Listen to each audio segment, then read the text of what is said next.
Ayan. Nakita nyo, nagluluto si Mother Dear. 86 years old cooking.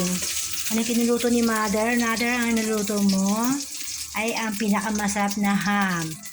Favorite niya, ham. Ito, tumingin ka sa akin, Adela. Yan ang ulam namin ni Adela ngayon. Tignan nyo. Masarap na ham. Dapat meron kamatis yan na eh. Dapat may tirang tayong kamatis na eh. Ano ba yan? Walang tuto mo, walang kakamatis. Sibuyas kamatis ang katapat niyan. Mother Dear. Oh. Diba?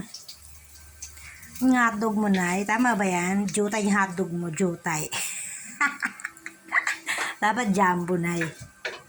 Jumbo hotdog. Tapos yan, pwede yan. Pang tinapay yan eh. Pang pandesal yan eh. Yun. Nasusunog mo yan? Kakapiranggot lang yun. Buti pa rin gawain niya yung pagluluto mo. Excited magluto si Adela. Oh, yan o. Seryoso pa si Adela kahit mga kaibigan. Yan. May ganyan pa siya nalalaman na sandok. Ha? Para di maggasgas ang kawali. Maganda. Kasi isang kawali nagasgas isang kawali. Tanga-tanga kasi sa isang kawali. Ayun. Ngayon, itong kawali na ito yung lahat yan bagong sira. Pinabasa kasi. Wala pang ang takip yan eh. Dapat may takip. Bigyan natin ang takip niya. Pag naka, ano. Diba? O, meron kayong ganyang hotdog? Wala kayo niyan. O, ito yung si buntis namin. O. Ay, ano gagawin ng anak ko? Inom ikaw? Ha? Ano gagawin? Ina ikaw dyan. Po yan. Yan eh. Ano gagawin mo? Ha? Ina ikaw dyan. Ina ikaw. Nakita niyo po yan? Iipo yan. Ina ikaw yung sa gilid. Huwag ka na punta kung saan. Upo na ikaw. Saan? Doon. Doon ka doon. Saan? Ay, tipaklong.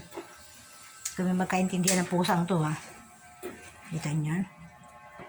Ito po yung buhay namin dito. Wala po nag-electric pa, no? Electric pa namin. Dapat nakatapat sa mesa yan. Oh, tapos ito naman, mga pusa namin. Nakatiwangwang yung mga pusa namin. Si Batik. Sa kapitbahay po yung girlfriend po yan ni Nuno. Sinduto po si Nuno. Kaya po siya nakatali kasi umakit siya sa kisame. Nakikipag-away sa kisame. Kung mabulag siya. Nakikipatamaan mata niya. Iniingatan ko siya. Ito naman ay si Batik. Maganda po yung pusa. Babae po yan. Girlfriend po yan ito. Papahinga sila. Buti nga hindi pa umuwi. Mamaya ko magkakain. Uwi niya sa kanila. Ngayon si Mother nagluluto. Luto si Mother Dear.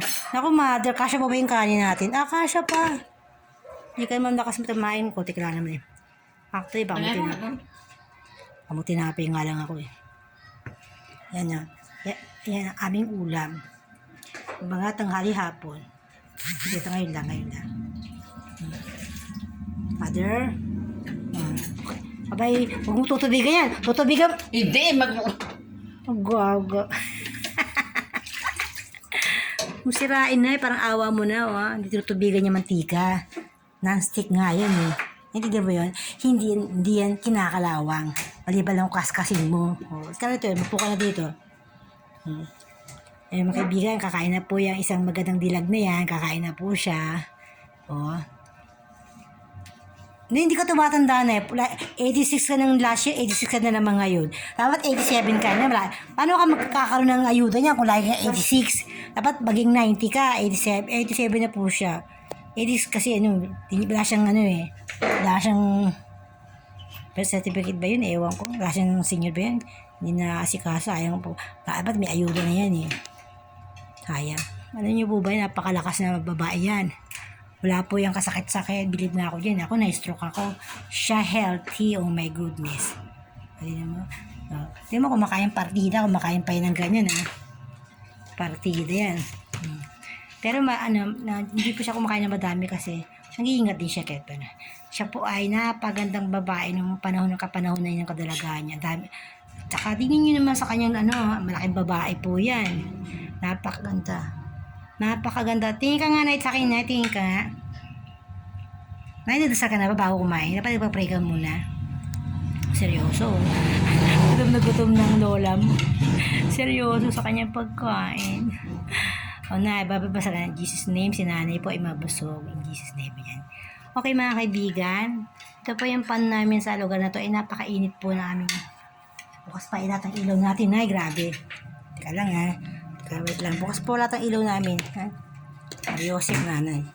Bukas lahat ang ilaw. Kaya ito ba, kita yung buong bahay natin. O yan. Ganyan lang. Di, tama na yan. May init na eh. O yan. Tingnan natin ang anak ko dyan. Teka lang nay. Teka lang. Ay, may bisita pala ako dito ng mga pusa. Wait, kawawa naman. Teka lang po mga kaibigan ha. Teka lang.